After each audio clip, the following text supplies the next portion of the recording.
تخيل كده ان الفشل اللي كلنا بنخاف منه ونتجنبه ممكن يكون هو احسن حاجه حصلت لك. انا بصراحه ما كنتش مقتنع بده في الاول، بس لما شفت المشهد ده ضحكت وفي نفس الوقت فكرت. خلاص يا فاشل. فاشل يا فاشل. بلاش يا فندم الكلام ده. بتعصبك يا فاشل. بتعصبك يا فاشل يا فاشل يا فاشل يا فاشل. الله في ايه يا فندم؟ يا فاشل.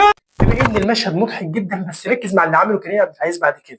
ما خدش الكلمه دي وسكت، لا رجع وغير من نفسه، وساعتها بدات افكر هو ممكن يكون الفشل ده مش عدو وقت، ممكن يكون هو اكبر معلم ليك في الدنيا. كل ما بقرا واتعمق اكتر بلاقي نفسي بصدقها بقلبي قبل عقلي. اللي عايز اقوله لك انك محتاج تقع وتغلط عشان تتعلم بجد.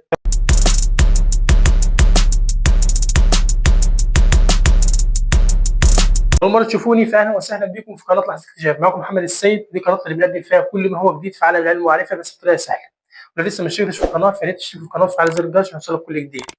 نركن المقدمات على جنب ونخش سوا في موضوع النهارده. أنا من الناس اللي بتحب تقرأ وتدور، كل شوية ألاقي نفسي ماسك كتاب أو سيرة ذاتية لناس نجحوا، ولما بدأت ألاحظ نمط غريب، كل واحد كان عنده فصل فشل في قصته، بس هو ده اللي شكله. يعني الموضوع مش صدفة، النجاح مش بيجي من فراغ، بيجي بعد شوية سقوطات. والمشكلة إن المجتمع ساعات بيحسسنا إن الفشل عيب، او ان اللي بيقع خلاص اتكسر.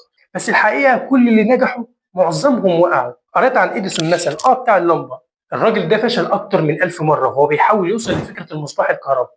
بس لما سالوه انت فشلت، قال لهم انا ما فشلتش، انا بس لقيت اكتر من 1000 طريقه مش نافعه. بصراحه انا وقفت قدام الجمله دي كتير قوي وسالت نفسي ساعتها كنت هكمل ولا كنت هسيب الموضوع من اول تجربه. والت ديزني مثلا بتاع ميكي ماوس، الراجل ده اول ما اشتغل كان شغال في جورنال بس انفصل منه علشان كان خياله مش واسع.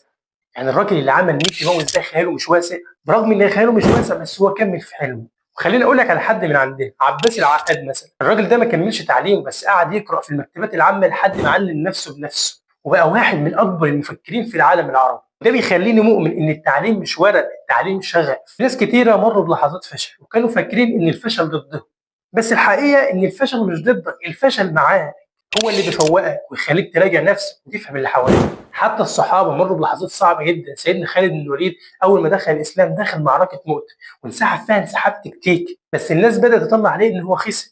وبرغم الكلام ده كله الرسول سماها بعدين سيف الله المسلول.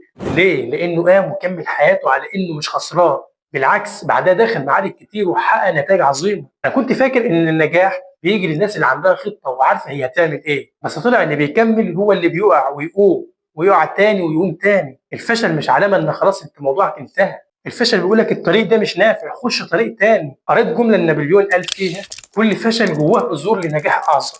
انا قعدت مع الجمله دي كانها قصيده. والامام الشافعي قال بقدر الكد تكتسب المعالي ومن طلب العلا سهر الليالي. يعني اللي بيسهر وبيتعب هو اللي بيلاقي. حتى النبي صلى الله عليه وسلم نفسه اتعرض لكميه ضغط وهجوم في اول الدعوه بس كان ثابت، هو عارف هو رايح فين. وده اللي علمني ان النجاح مش لحظه، ده مشوار طويل ومحتاج صبر. لو انت دلوقتي حاسس انك واقع انا حاسس بيه، ما بقولكش كده عشان تطبطب عليه، بقول لك كده عشان كان في ناس كتير في نفس الحته وقاموا وتعلموا من غلطهم. علشان انت لو قمت ده اول خطوه في طريق النجاح. قول لنفسك انا تعبان بس لسه عايش ولسه فيا النفس. ومفيش شعور اجمل من انك تبص وراك وتقول كل حاجه وقعتني علمتني، وكل لحظه وجع كانت بتبني فيها حد اقوى من اللي فات. وساعتها هتضحك وتقول دي كانت لحظه اكتشاف. لو كنت وصلت لحد هنا فيا ريت تدعمنا بلايك واشتراك في القناه، ولو عجبتك الحلقه ما تنساش تكتب لنا كومنت حلو. سلام.